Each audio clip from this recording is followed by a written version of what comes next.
I'm Dr. Elaine Siegfried. I'm a pediatric dermatologist. I practice in St. Louis, Missouri at Cardinal Glennon Children's Hospital. And I've been to MOPD a few times. Always enjoy being here. Awesome. With recent expanded age indications for therapeutic agents to treat pediatric AD, what steps should clinicians consider when formulating a treatment plan for their younger patients? Well, the first thing is always to make the right choice for who's a candidate for systemic treatment.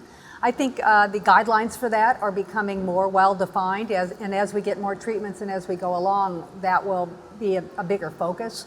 But I call that beyond topical therapy, and there's a lot of reasons for it. It's not simply lack of response to topical therapy, because I think that's pretty uncommon.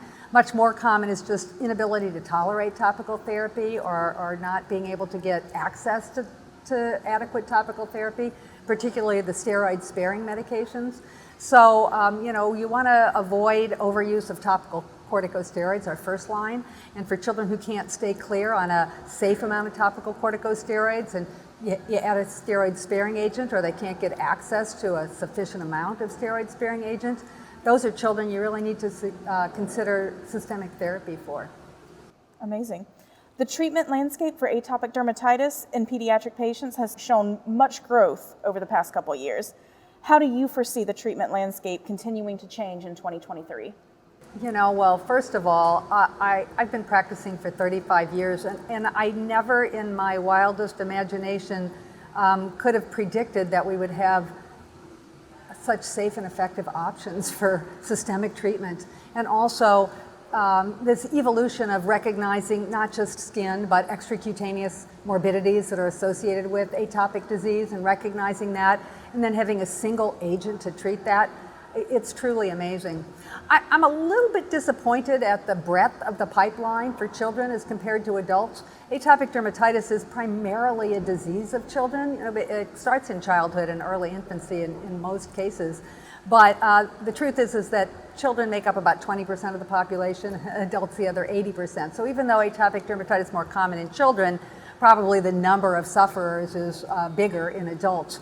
But the majority of new medication development is mostly focusing on adults, and there's not that many treatments that are in development currently for our youngest patients, the ones who are in infancy. And infancy, I think, we still have a long way to go to prove this, but I think early treatment of atopic dermatitis has the potential to change the natural history of the disease and perhaps mitigate long-term secondary atopic morbidities. That's pretty exciting, and I'm looking forward to more data on that.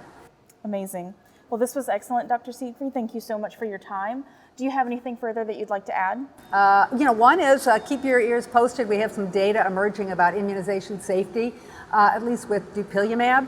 The mechanism of action for that drug suggests that vaccines should be actually safer and more effective rather than to be avoided. And we have some emerging data that supports that, but stay tuned.